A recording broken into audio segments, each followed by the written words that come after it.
Welcome, Wargamers, to the dark and hedonistic mortal realms, because today we're talking about a character that we don't really know a whole lot about, but my goodness am I excited about it, and that is, of course, the Newborn. And for those of you who have no idea what I'm talking about, a bit of a recap is in order.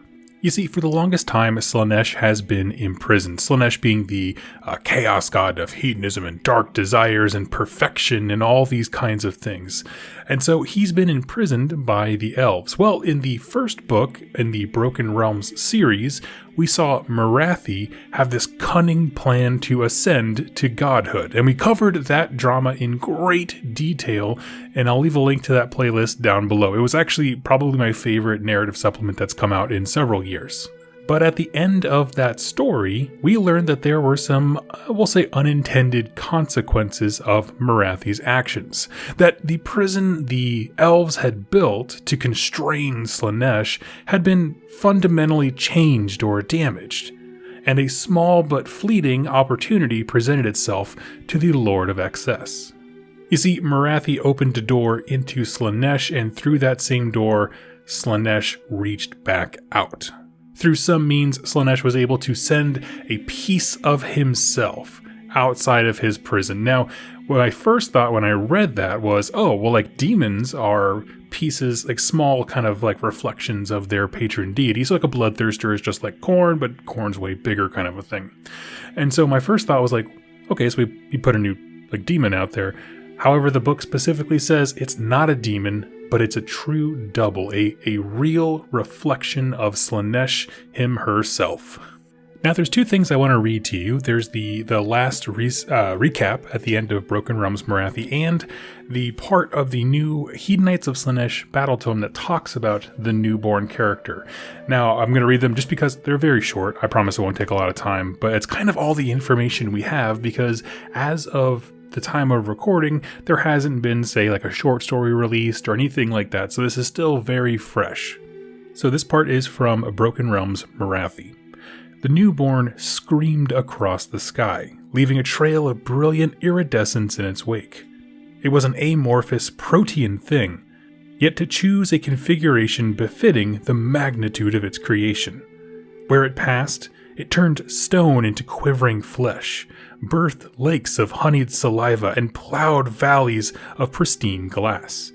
The Dark Prince's faithful followed close, weeping tears of joy to see such divine corruption. The prophecy of parturition had been fulfilled. Soon they would look upon the face of their beloved god and know true ecstasy. Finally, the newborn came to rest in a shadowed hollow in the earth, a fitting cradle echoing to the agonized wails of long-dead souls.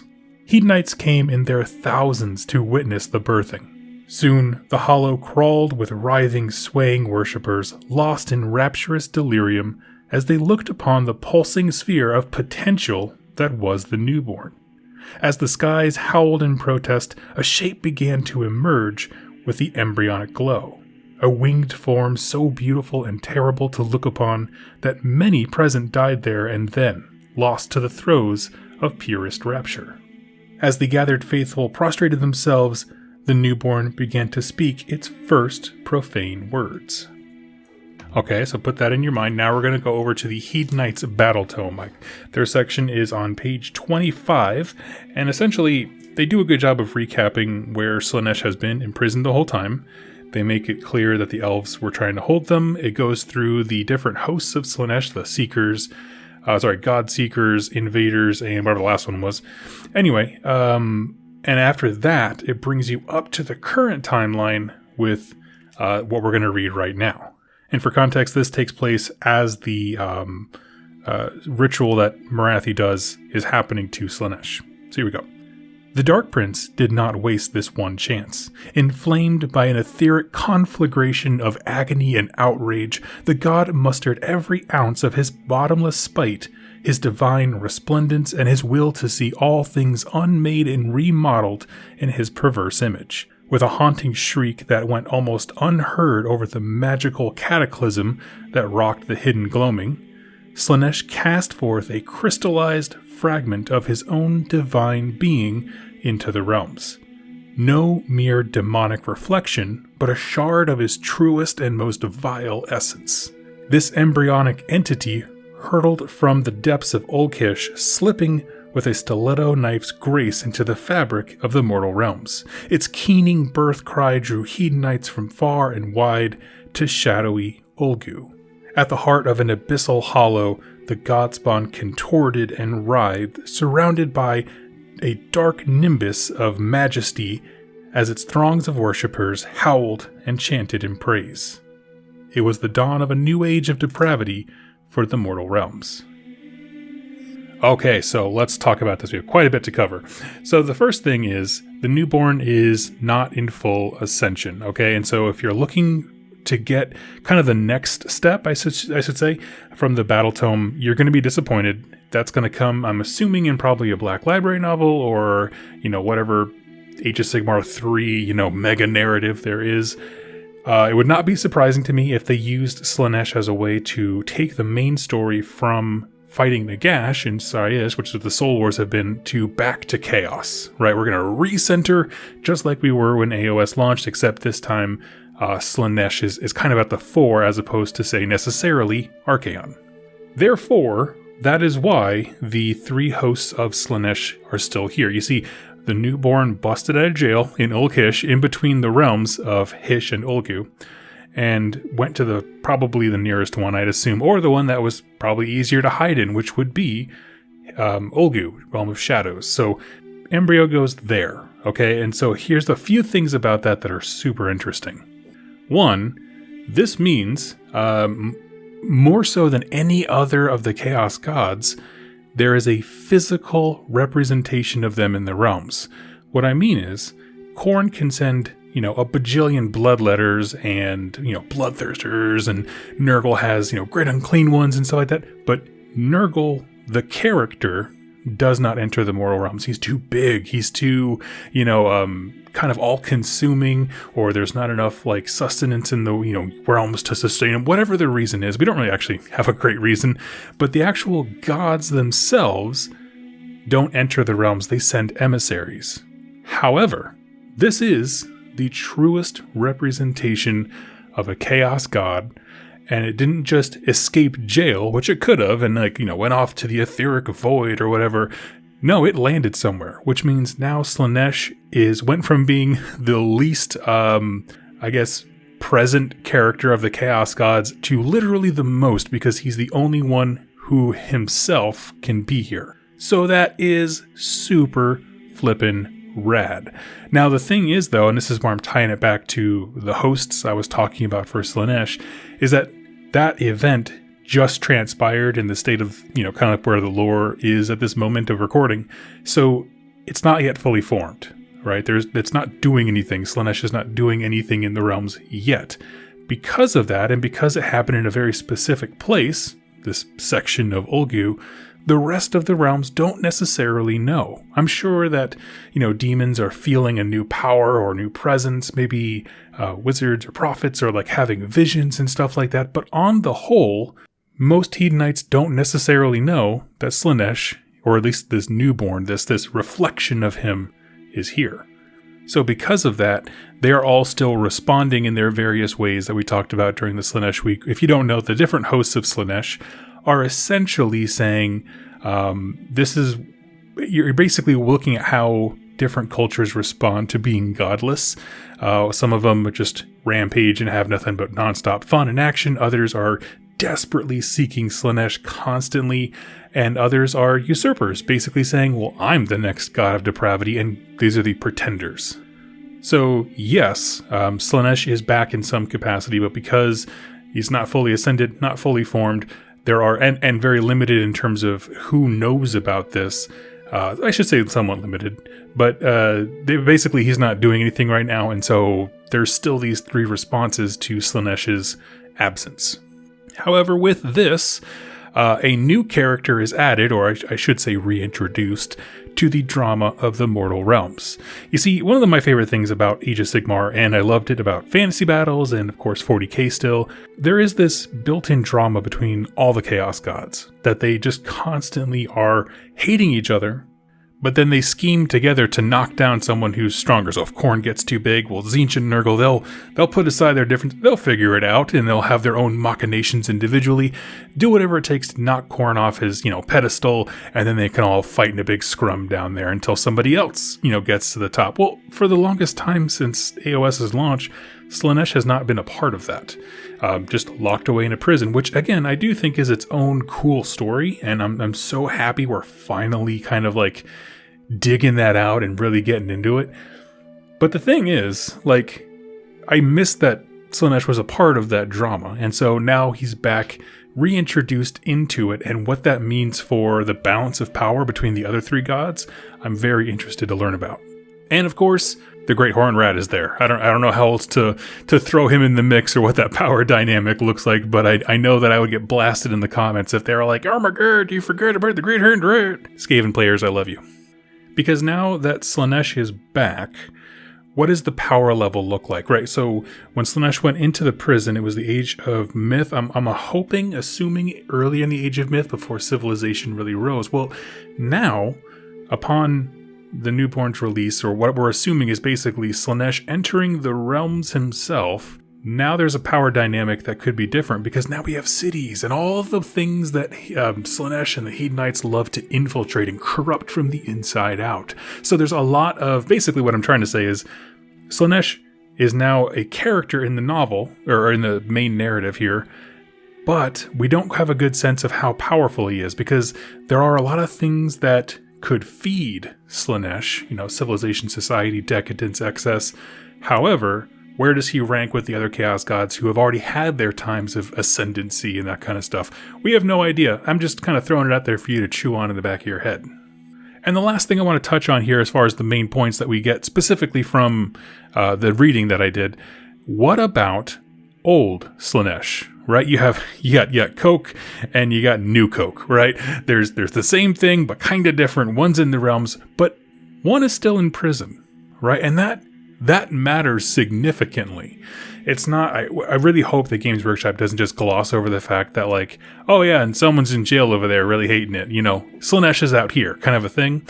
I want them to be two distinct characters, because now the elven gods and all the elves, the living ones who are serving in that prison essentially, have a immensely deep, dark secret. For the longest time, Sigmar still does not know about Slaanesh. They don't know, he does not know that the elves captured him, have been pulling souls of their people out, recreating them in new and weird ways. That's how you get the Melusai and the Deepkin and, the Canary ones and Canary, the bat ladies from Daughters of Cain, and all these different kinds of elves.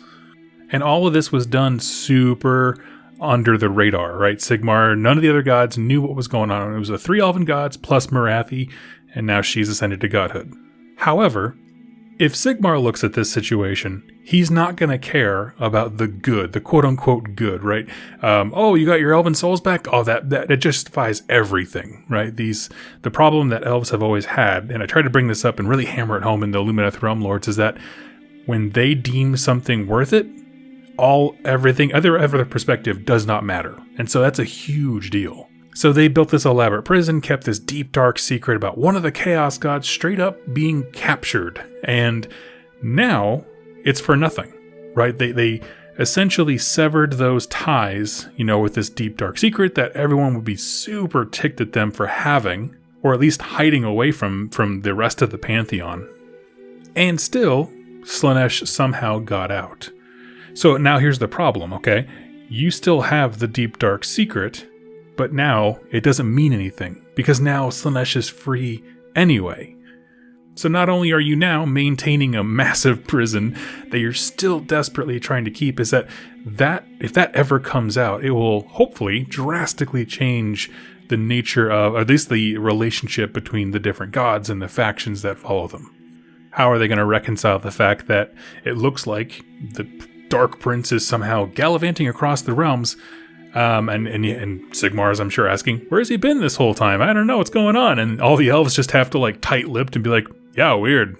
Wonder where he could have been, but again, they have to maintain that. And this is what I love, because I love the fact that the elves, as a race, do these kinds of things, particularly tech lists, where it's like, ends justify the means, and I'm the one who decides what the best end is, right? And so they went into this big old prison thing, and they got the souls out, at least a few of them. But now at this point, that whole scenario has become a huge liability. Because if it becomes common knowledge that Slaanesh is captured there, first of all, Olgu and Hish are just going to get raided nonstop, right? I mean, by Chaos Undivided, by Slaanesh, Hedonites, that kind of stuff, it would just be an all-out warfare thing. But then also, who are you going to call upon for allies? Nobody wants to help you after you've been hiding that for so long. Nobody's going to trust the Daughters of Cain Temple when there's a whole bunch of Melusi and Kiniri that are found out because they're these mutant, corrupted, degenerate kind of things. Would the different species look at the Idnith Deepkin differently, being like, you're fake. Like, you're like literally manufactured and you're faulty equipment. It's essentially what the Deepkin are if you look at them that way. And so it's just a very interesting dynamic here that they've put in play. Now, I do have a few more things I want to talk about, why this matters and why I'm so interested in the idea of this newborn here. And we're going to come back to those right after a quick word from today's sponsor.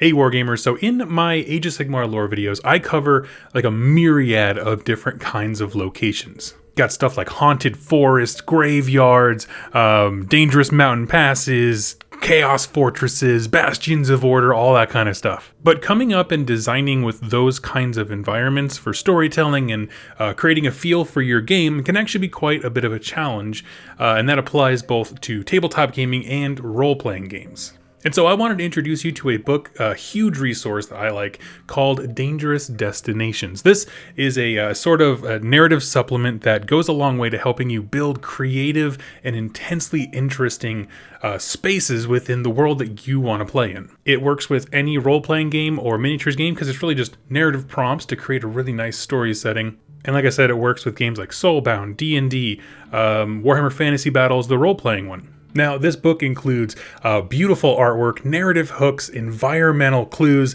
savage enemies, and kind of like surreal ambience. Now, they've already crushed it on Kickstarter. That's not what this is. This is actually because they did so well that they're bringing it to market. And so this is actually a pre-order for a fully established company. They've actually had multiple books in the past that all went out like gangbusters on Kickstarter and in stores. So they know what they're doing. Incredible detail to, the world building and things like that. If you'd like to order your own copy of Dangerous Destinations, they have it in PDF and hard copy. You can go ahead and get the link down below. That'll let them know that I sent you, and it goes a long way to helping me and them. So check out Dangerous Destinations and begin exploring your new favorite place today. Now, back to the show. All right, my friends, so why is this so cool? Well, I'm very much of two minds about this. On one hand, if this is a prison escape, why have him separated instead of just escape? You know what I mean? Like now the Dark Prince is split into two instances, but if they're going to do that, that's totally cool, but I want to have impacts for both. Like I mentioned, the Slaanesh that's in prison is still a liability. He's still a secret that has to be kept, and that's not good. It doesn't look good for the elven gods. On the flip side, I want the newborn to actually matter quite a bit, which I think is pretty obvious to tell. There's going to be something to do with the newborn. And so I look at this equation, I'm like, okay, well, why did they separate him into two parts? Why not just have him break out of jail? Seems pretty straightforward. If you had told me Marathi's spell broke the prison that he was in, I'd be like, all right, I would buy it. Sure, why not? However, putting that, question mark of why they decided to split him instead of just free him, I never liked having him as a captive anyway. You know what I mean? Like, I feel like Slaanesh was largely out of the discussion when it came to the other Chaos Gods and their battle for supremacy, that little drama I was talking about earlier. And certainly when the game launched, anyone who had any interest in Slaanesh was just like, so he's where? So wait, does he not contribute to the story in EMO? Why didn't you just get rid of him? You know what I mean? That kind of stuff where there's just a lot of tension and frustration because it's like, so you're saying he's here and that my models are valid in terms of, still contributing to the narrative as it goes on, but like, he's not a character in the story? I don't know. It's an interesting thought. It never really sat super well with me. I like the idea of this grand escape and all that kind of stuff, but it took us 5 years to get here. So I guess what I'm saying is, on one hand, it's like they could do really cool things with having him be separated instead of in prison. And I was never a huge fan of him being in prison in the first place. I just really want the Slaanesh that's in jail and now the newborn to both have, meaning, right? Chekhov's gun. Don't show the gun on the wall unless you're going to make, some use of it in the story. Okay, well, you showed us the newborn. Obviously, that's going to be important, but I still want something to matter for what's in the prison. And it's so interesting, when I read the Daughters of Cain battle tome, and I saw that the lore in there was brought right up to the current timeline, like literally right now, post Broken Realms Morathi, pre-Broken Realms Teclis. It's up to the minute, and that's awesome. Morathi is a god, she took Anvilgard. I was super happy because okay, this is going to be a book that's going to be here for a bit. But here in the Hedonites battle tome, I kind of wanted to get more of a sense of what the newborn is, right? What it brings to the equation of the mortal realms. And all of a sudden, going right up to the current point in the timeline wasn't enough to satiate my excitement, which means it's being done well, I think, right? Leave them wanting more. I think part of that is because Morathi, drawing a line in the sand, wasn't a mystery, right? You wonder what the consequences will be of her taking Anvilgard, but the action itself is very clear, whereas the loogie that is, new Slaanesh got hawked up into the mortal realms, and we have no idea what's going on. But we know the wrong people are really excited about it, and that's kind of what matters. Overall, my thoughts, I'm very excited about what this could mean. In the back of my head, I'm always kind of thinking, where are they taking the story in a couple years type deal? I could definitely see this being the new grand sweeping bad guy narrative, how they recenter it off of Nagash back onto Chaos, and then hopefully in the future over to Destruction, and then back to Chaos, that kind of stuff. I don't know if that's how they're steering the ship, but it would be my ideal scenario. And having this new character, a very tangible representation of the Chaos Gods, which for the longest time have always been very abstract, bloodletters, but bigger, that kind of a stuff for Khorne, for example. Having a real manifestation, whether or not it's a model on the table, is extremely exciting because it changes the way Chaos works, right? It makes Slaanesh incredibly unique and very interesting and stand apart from the rest of the Chaos Gods in a way that none of the other ones do to each other. So all in all, I would say lore-wise, if you are a fan of Slaanesh, it is your time to shine. It is your time in the spotlight.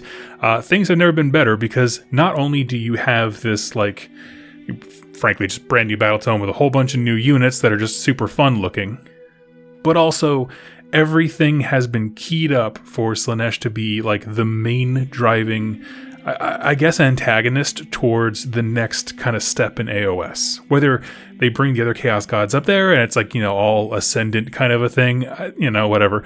For now, Slaanesh is king. And so, friends, I want to hear your thoughts. What are your thoughts on the newborn? I mean, as far as the information we were given that I read today, that's about all we have.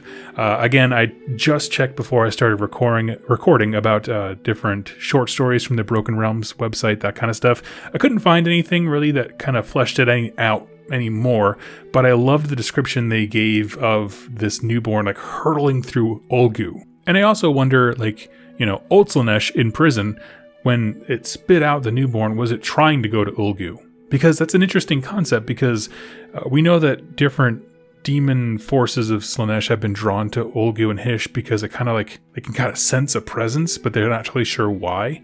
And so, one, is it just because it's one of the closer places?